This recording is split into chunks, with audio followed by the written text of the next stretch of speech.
اعوذ باللہ من الشیطان الرجیم بسم اللہ الرحمن الرحیم۔ اللہ رب العالمین کا بڑا فضل ہوا، کرم ہوا کہ اللہ نے ایک مرتبہ پھر مجھے اور آپ کو رمضان جیسی مقدس ساعتوں والا مہینہ نصیب فرمایا ہے۔ اس پر اللہ کا جتنا شکر ادا کریں کم ہے۔ اللہ نے اتنا بڑا ہم پر انعام کیا، احسان کیا ہے، تو اس احسان کا تقاضا یہ ہے کہ ہم اس مہینے کو زیادہ تر اللہ کی عبادت میں لگائیں۔ اس مہینے میں ہم زیادہ تر اپنے اوقات کو مسجد کے حوالے کریں، عبادات کے حوالے کریں، کیونکہ یہ مہینہ آتا ہی اس لیے کہ ہمارے اندر ایک فرشتوں والی صفت پیدا کی جائے، ہمارا اللہ سے تعلق مضبوط ہو جائے، جو کوتاہیاں رہ گئی ہیں ان کوتاہیوں کو دور کریں۔ یہی مقصد ہوتا ہے اس مہینے کے بار بار آنے کا۔ ہم جانتے ہیں کہ ایک سال پہلے کتنے ہمارے ایسے احباب تھے جو رمضان میں ہمارے ساتھ تھے، لیکن اس سال کے رمضان میں وہ شریک نہیں ہو سکے، وہ اللہ کو پیارے ہو گئے۔ ہر ایک کو اللہ کے دربار میں حاضر ہونا ہے، تو عقل مندی اس میں ہے کہ اللہ کا بلاوا آنے سے پہلے ہم وہاں کی تیاری کر لیں۔ تو یہ مہینہ بڑا مقدس آیا ہے، ہم اس کی مکمل قدردانی کی کوشش کریں۔ آج پہلی تراویح ہماری ہوئی ہے جس کے اندر 100 پارے کی تلاوت کی گئی۔ جیسا کہ معمول ہے کہ تراویح کے بعد ایک خلاصہ جو ہم نے قرآن مجید سنا ہے، اللہ ہمیں اس میں کیا فرماتا ہے، کیا اس میں ہمیں پیغام ملتا ہے، یہ سمجھنا بھی ضروری ہے۔ ہم نے تراویح پڑھی، بہت بڑی ہماری سنت ادا ہو گئی، کہ امام صاحب نے قرات میں جو قرآن مجید پڑھا ہے اس میں اللہ ہم سے کیا مخاطب ہوتا ہے وہ سمجھنا بھی ضروری ہے۔ تو پہلا پارہ پڑھا گیا جو سورۃ البقرہ ہے، یہ اس کی بڑی فضیلتیں، ویسے تو قرآن ہی بڑی فضیلت والی کتاب ہے، لیکن ہر سورے کی الگ فضیلت ہمیں حدیث پاک سے ملتی ہے۔ تو اس سورے کی فضیلت یہ ہے کہ حدیث پاک میں آتا ہے کہ جس گھر میں سورۃ البقرہ کی تلاوت ہوتی ہے شیطان کا وہاں سے گزر نہیں ہوتا۔ آج میاں بیوی میں جھگڑا ہے، کیوں؟ شیطان وہاں۔ آج اولاد میں اور والدین میں جھگڑا ہے، کیوں؟ کہ اس گھر میں شیطان کی حرکتیں چل رہی ہیں۔ آج گھر میں اختلافات پا رہے، کیوں؟ وہاں شیطان ہے۔ تو شیطان کو بھگانے کے لیے اللہ کے کلام کی وہاں پر تلاوت کی جائے، تو یہ ضروری ہے کہ تلاوت اس کی ہو، تو اس کی فضیلت ہے۔ دوسری بات یہ ہے کہ قرآن مجید میں ٹوٹل 114 صورتیں ہیں۔ ان تمام صورتوں میں سب سے بڑی صورت یہی سورۃ البقرہ ہے۔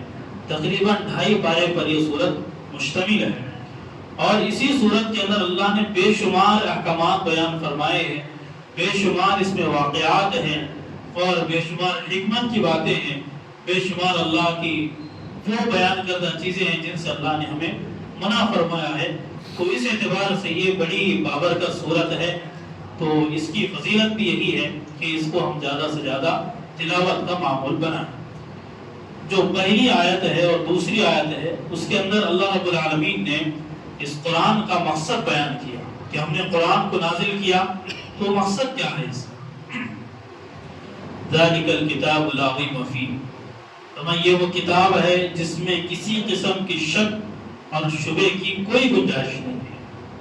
یہ اللہ نے ڈسکلیمر دیا ہے کہ بھئی یہ کتاب جب تم پڑھو تو پہلے ذہن نشین یہ بات کر لو کہ یہ شک و شبہ سے بالاتر کتاب ہے، اس میں کسی طرح کی کوئی شک کی بات، کوئی تردد کی بات نہیں ہے۔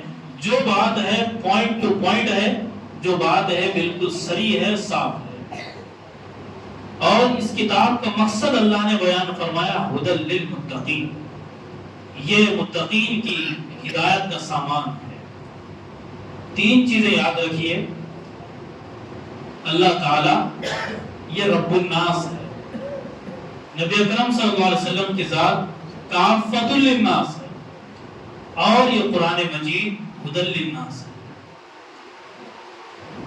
یہ صرف مسلمانوں کی ہدایت نہیں، رہتی دنیا تک کے ہر انسان اور ہر مذہب کے ماننے والے کے لیے یہ ہدایت کا سامان ہے۔ اللہ نے مومنین نہیں کہا، ھدی للناس کہا، لوگوں کی ہدایت کے لیے، انسانوں کی ہدایت اس کے اندر ہے۔ اب اللہ نے آگے آیتوں میں ایک اور بات بیان فرمائی ہے، وہ یہ ہے کہ ہدایت یافتہ لوگ کون ہیں، کہ کون سی وہ کوالٹیز ہیں جو اگر ہمارے اندر ہوں گی تو ہم ہدایت یافتہ کہلائیں گے، صحیح راستے پر ہم ہیں، اس بات کی گواہی اللہ دے گا۔ وہ کون سی چیزیں ہیں، وہ کون سی صفات ہیں، وہ کون سی کوالٹیز ہیں، اگر ہمارے اندر ہوں گی تو ہم ہدایت یافتہ ہیں۔ اس کو اللہ نے پہلے صفحے کے اندر ہی بیان کیا قرآن مجید کے، فرمایا الذین یؤمنون بالغیب، جو غیب پر ایمان رکھتے ہیں۔ اللہ ہم کو دکھائی نہیں دے رہا، لیکن اللہ پر ہم ایمان رکھ رہے ہیں۔ ہم نے نبی اکرم صلی اللہ علیہ وسلم کو نہیں دیکھا، لیکن آپ پر ایمان رکھ رہے ہیں، یہ غیب ہے۔ تو الذین یؤمنون بالغیب، ان کی پہلی صفت یہ ہے کہ وہ غیب پر ایمان رکھتے ہیں، اللہ پر، اس کے رسول پر۔ وَيُقِيمُونَ الصَّلَاةَ، جب زندگی میں ایمان آیا تو سب سے پہلی جو صفت، جو عمل ہماری زندگی میں آنا چاہیے، وہ نمازوں کا اہتمام ہے۔ تو ایمان والے اور ساتھ میں نمازوں کی پابندی کرنے والے۔ وَمِمَّا رَزَقْنَاهُمْ يُنْفِقُونَ، اور جو کچھ اللہ نے ہمیں مال و دولت سے نوازا ہے، اس مال و دولت کو، اس میں سے کچھ حصے کو اللہ کے راہ میں لگانے والے، یہ لوگ بھی کامیاب لوگ ہیں، ہدایت یافتہ لوگ ہیں۔ پھر آگے فرمایا اور وہ لوگ جو اس قرآن پر بھی ایمان رکھتے ہیں اور اس قرآن سے پہلے جو کتابیں نازل ہوئی آسمانی ان پر بھی ایمان رکھتے ہیں، وہ لوگ ہیں۔ یہاں پر رک کر ایک بات ہم سمجھیں کہ اللہ نے یہاں پر کہا بما انزل الیک وما انزل من قبلک، اے حبیب ایسے لوگ جو آپ پر نازل ہوا اس پر ایمان رکھتے ہیں اور آپ سے پہلے جو کتابیں نازل ہوئی اس پر ایمان رکھتے ہیں۔ پہلے کی بات اللہ نے کہی، بعد کی بات نہیں کہی۔ اس آیت سے بات معلوم ہو گئی، قرآن مجید کے پہلی سورت پہلے صفحے میں اللہ نے یہ کلیئر کر دیا کہ نبی اکرم صلی اللہ علیہ وسلم کی ذات اقدس خاتم النبیین ہے۔ اسی لیے کہا نا کہ آپ سے پہلے جو چیز نازل ہوئی، اگر اس طرح کی کوئی بات ہوتی اللہ کہتا ہے پھر آپ کے بعد جو چیزیں نازل ہوتی اس پر ایمان رکھنے والے ہیں، نہیں، اللہ نے کہا آپ پر جو نازل ہوا اور آپ سے پہلے جو نازل ہوا، مطلب آپ پر سلسلہ ختم ہو گیا۔ یہ وضاحت کے ساتھ اللہ نے بیان کیا ہے۔ تو ہمارا یہ عقیدہ ہے، ہونا چاہیے، اگر نہیں ہے تو پھر ہم ایمان سے دور ہیں۔ ہمارا یہ عقیدہ ہے کہ نبی اکرم صلی اللہ علیہ وسلم اللہ کے آخری نبی ہیں، آپ کے بعد کوئی نیا نبی پیدا ہونے والا نہیں ہے۔ اس بات کو ہم صاف اپنے ذہنوں میں بٹھا لیں۔ دیکھیے ہمارا جو درس قرآن ہوگا اس کے اندر سب سے زیادہ جو فوکس ہوگا وہ عقیدے پر ہوگا، کیونکہ جب تک ہمارا عقیدہ درست نہیں ہوگا، نہ ہماری نماز درست ہوگی، نہ ہمارا روزہ درست ہوگا، نہ ہماری زکوٰۃ درست ہوگی، نہ ہماری دیگر عبادت درست ہوگی۔ ہمارا جو ایمان ہے پورا کا پورا عقیدے پر اٹکا ہوا ہے، عقیدے پر کھڑا ہے۔ عقیدہ تھوڑا سا ٹھس سے بس ہو گیا، ہمارے پورے ایمان کی بنیاد ہل جائے گی۔ تو عقیدہ ہمارا مضبوط ہونا چاہیے۔ اور ایک صفت جو ہدایت یافتہ لوگ ہیں یہ بیان فرمائی، وَبِالْآخِرَةِ هُمْ يُوقِنُونَ، وہ آخرت کے دن پر ایمان رکھنے والے لوگ ہیں۔ اتنی صفات بیان کر کے اللہ نے اخیر میں کہا اولئک علی ھدی من ربہم، یہی لوگ اللہ کی طرف سے ہدایت یافتہ ہیں، واولئک هم المفلحون، اور صحیح معنوں میں یہی لوگ کامیاب ہیں۔ یہ ایمان والے جو کامیاب ہیں ان کی بات اللہ نے یہاں پر بیان فرمائی۔ اس کے فوراً بعد اللہ نے ان لوگوں کا تذکرہ کیا جن کا ایمان سے کوئی تعلق نہیں ہے، وہ صرف زبانی طور پر یہ دعویٰ کرتے ہیں کہ وہ ایمان والے ہیں، حالانکہ ان کا ایمان معتبر نہیں ہے۔ اور ان کی ایک صفت یہ برائی بلکہ ان کی ایک بیماری اللہ نے یہ بیان فرمائی کہ وہ اپنے اندر ایک دھوکہ دڑی کا ملکہ رکھتے ہیں کہ وہ لوگوں کو دھوکہ دیتے ہیں۔ یخادعون اللہ والذین آمنوا، وہ اللہ کو بھی دھوکہ دینے کی کوشش کرتے ہیں اور ایمان والوں کو دھوکہ دیتے ہیں۔ سچی بات تو یہ ہے کہ وہ نہ اللہ کو دھوکہ دے پا رہے ہیں نہ ایمان والوں کو دھوکہ دے پا رہے ہیں، وہ خود اپنے آپ کو دھوکہ دے رہے ہیں۔ وہ یہ باور تو کرا رہے ہیں کہ ہم ایمان والے ہیں، لیکن وہ اندر سے معاملہ نہیں ہے، ظاہر اعتبار سے صرف لوگوں سے کہنے کے لیے ہے کہ ہم ایمان والے ہیں، ان کے دل کے اندر ایمان نہیں ہے۔ یہ منافق ہے۔ منافق کی یہ صفت، یہ برائی، یہ بیماری اللہ نے بیان فرمائی کہ وہ دھوکہ دینے کی کوشش میں لگے رہتے ہیں۔ اگر ایمان والے کے اندر یہ برائی پیدا ہو تو پھر اس کے ایمان کو خطرہ ہے۔ تو اللہ نے یہ چیز بیان کر کے یہ بتایا کہ بھئی یہ جو برائی ہے، یہ جو بیماری ہے، ایمان والے کے اندر یہ نہیں ہونی چاہیے۔ ایمان والے کے اندر وہ چیزیں ہونی چاہیے جو پہلے صفحے میں بیان کی گئی۔ برائیاں، بیماریاں وہ ایمان والے کے اندر نہ ہو، ورنہ اس کے ایمان کو اس سے خطرہ لاحق ہوگا۔ اس کے بعد اللہ نے اس قرآن کے بارے میں ایک بہت ہی اہم بات آگے یہ بیان فرمائی ہے کہ یہ قرآن مجید ایسی کتاب ہے، اس کے وجہ سے بہت سارے لوگ ہدایت پر بھی آتے ہیں، اور اسی کی وجہ سے بہت سارے لوگ ہدایت سے پھر بھی جاتے ہیں۔ یضل بہ کثیرا ویہدی بہ کثیرا، اس سے ہدایت پانے والے لوگ بھی بہت ہیں، اس سے ہدایت سے ہٹنے والے لوگ بھی بہت ہیں۔ اسی لیے قرآن مجید کو ہم سمجھ کر پڑھیں۔ آج کل نئے نئے اسکالرز آئے ہیں سوشل میڈیا پر جو بے سر اور پیر کی باتیں کرتے ہیں، اور ہر ایک کو ایک محقق بنانے کے، ایک ریسرچر بنانے کے وہ در پہ ہے، وہ کوشش کرتے ہیں کہ ہر ایک کا میدان الگ ہوتا ہے۔ ایک عام آدمی اس لیول کا مطالعہ نہیں کر سکتا جو ایک محقق کر سکتا ہے۔ تو قرآن تو سب کی ہدایت کے لیے ہے، لیکن اگر ہم ہدایت کی طرح پڑھیں گے تو ہدایت ملے گی، ورنہ پھر اس سے ہٹنے کا سخت اندیشہ۔ اسی لیے ہم جب بھی قرآن مجید کا کوئی ترجمہ پڑھیں، کوئی تفسیر پڑھیں، تو مسجد کے امام صاحب سے، کسی عالم صاحب سے، مولوی صاحب سے ہم مشورہ کریں کہ ہم کون سی تفسیر پڑھیں، کیونکہ ہر تفسیر کا ایک الگ انداز رہتا ہے، ہر تفسیر کے لکھنے کا ایک الگ طریقہ رہتا ہے، ہر مفسر کی ایک الگ شان رہتی ہے۔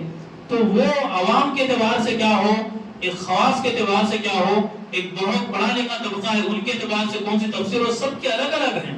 اسی لیے جب بھی ہم قرآن مجید کو پڑھنے کا اہتمام کریں، کوشش کریں، تو سب سے پہلے ہماری یہ کوشش ہونی چاہیے کہ ہم مشورے سے ہم قرآن مجید کو پڑھیں، ورنہ ہم قرآن مجید کا صرف ترجمہ پڑھیں گے اور اس کا مطلب بعض جگہ ترجمہ الگ ہوتا ہے، اس کی تشریح الگ ہوتی ہے، اس کی تفسیر الگ ہوتی ہے۔ ہم صرف ترجمہ پڑھ کر کچھ اور مطلب سمجھ رہے ہیں اور غلط مطلب سمجھ کر اس پر چلنے لگے تو بڑے خطرے کی بات ہے۔ اسی لیے اللہ نے فرمایا کہ اس سے ہدایت بہت سارے لوگ پاتے ہیں، گمراہ بھی بہت سارے لوگ ہوتے ہیں، تو ہمیں دیکھنا چاہیے کہ ہمیں کس راستے پر چلنا ہے۔ تو یہ بات، اور آخری باتیں تو بہت ساری اس کے اندر ہیں، لیکن خلاصے کے طور پر آپ حضرات کی خدمت میں آئیں۔ اور آخری بات یہ ہے کہ اللہ نے یہ دوسرے پارے کے اندر دوسرے صفحے میں یہ بات بیان فرمائی کہ انسان پر جو حالات آتے ہیں، جو مصیبت اور پریشانی آتی ہے، اس کی کیا وجہ ہے۔ آدمی نماز پڑھ رہا، روزہ رکھ رہا، اللہ کے قریب ہو رہا، پھر بھی اس پر حالات آ رہے ہیں، کیوں ہوتا ہے ایسا؟ آدمی دیندار ہے، نیک ہے، اللہ کی بات کرنے والا ہے، جھوٹ نہیں بولتا، سچائی پر چلنے والا ہے، لیکن اس پر حالات آتے ہیں، مصیبت آتی ہے، کوئی بڑی بیماری آتی ہے، کوئی پریشانی آتی ہے، الگ الگ ہو سکتے ہیں طریقے اس کو پریشانی لاحق ہونے کے۔ تو آخر وجہ کیا ہے؟ اللہ نے اس وجہ کو بیان فرمایا کہ وَلَنَبْلُوَنَّكُمْ بِشَيْءٍ مِّنَ الْخَوْفِ وَالْجُوعِ وَنَقْصٍ مِّنَ الْأَمْوَالِ وَالْأَنفُسِ وَالثَّمَرَاتِ وَبَشِّرِ الصَّابِرِينَ۔ اللہ نے بیان کیا کہ ہم جو ایمان والے کو اس کی زندگی میں تکلیف دیتے ہیں، کچھ مصیبت دیتے ہیں، اس کا مال چھین لیتے ہیں، یا اس کے اولاد میں کسی طرح کی کوئی کمی ہوتی ہے، یا غلہ نہیں اگتا ہے، کھیتی نہیں ہوتی ہے، اس کی وجہ یہ ہے کہ ہم بندے کو آزمانا چاہتے ہیں۔ اللہ کیا کہہ رہا ہے؟ ہم بندے کو آزمانا چاہتے ہیں۔ اللہ کی آزمائش کا طریقہ انوکھا ہے۔ اللہ کبھی دے کر آزماتا ہے اور اللہ کبھی لے کر آزماتا ہے۔ اللہ دے کر آزماتا ہے کہ بندہ شکر گزاری کرے گا یا پھر اکڑ کر پھرے گا کہ یہ صرف بندے کی وجہ سے ہوا. اللہ لے کر بھی آزماتا ہے کہ بندہ اس پر صبر کرے گا یا شکوہ کرے گا، دیکھتا ہے اللہ. تو مصیبت، پریشانی، بیماری، مشکلات جو آتی ہیں اس کا ایک بنیادی مقصد، اس کی ایک بنیادی وجہ یہ ہوتی ہے کہ اللہ اس میں ہمارا امتحان لیتا ہوتا ہے. تو یہ اس امتحان میں جو کامیاب ہوتے ہیں، اللہ نے کہا وبشر الصابرین، ایسے لوگوں کو بشارت سنائیے جنت کی، ایسے لوگوں کو آپ خوشخبری سنائیے. اور ان کی صفت کیا ہے یہ صبر کرنے والوں کی؟ الذین اذا اصابتهم مصیبہ، جب بھی کوئی مصیبت ان کو لاحق ہوتی، چاہے چھوٹی ہو چاہے بڑی ہو، ان کی زبان پر سب سے پہلا جو کلمہ آتا ہے وہ ہے انا للہ و انا الیہ راجعون. جب بھی پریشانی آتی ہے تو ہماری زبانوں پر یہ جملہ ہونا چاہیے. اللہ کی یہ تعلیم ہے، یہ ترغیب ہم کو دلائی جا رہی ہے کہ یہ جملہ جب ہمارے زبانوں پر ہوگا ہم صابرین میں شمار ہوں گے. جب ہم صابرین میں شمار ہوں گے، اللہ نے کہا کہ جو صبر کرنے والا ہے اللہ کا ساتھ اسی کے ساتھ ہے، اللہ اس کے ساتھ ہے. ان اللہ مع الصابرین، صبر کرنے والوں کے ساتھ اللہ رب العالمین ہے. تو یہ بڑی اللہ کی طرف سے ہمیں ترغیب بھی ہے، تعلیم بھی ہے کہ جب بھی مصیبت آئے شکوہ نہ کرے، کسی کو دوشی کھڑا نہ کرے. ہم سب سے پہلے ہم انا للہ و انا الیہ راجعون کہہ کر اللہ کے حوالے کریں. چاہے کسی کوئی بھی معاملہ ہو، گھریلو معاملہ ہو، باہر کا معاملہ ہو، ہم یہ دعا کر لیں کہ ہو سکتا ہے اسی میں ہمارے لیے بہتری ہو. اللہ ہمیں آزمانا چاہ رہا ہے تو ہم کیا ہے صبر کرنے کے لیے تیار ہیں. تو یہ چند باتیں تھیں. اللہ تعالیٰ سے دعا ہے اللہ تعالیٰ جو باتیں کہی گئی ہیں جو مفید باتیں ہیں، کہنے والے کو بھی اور سننے والوں کو بھی عمل کی توفیق عطا فرمائے. وآخر دعوانا الحمدللہ رب العالمین.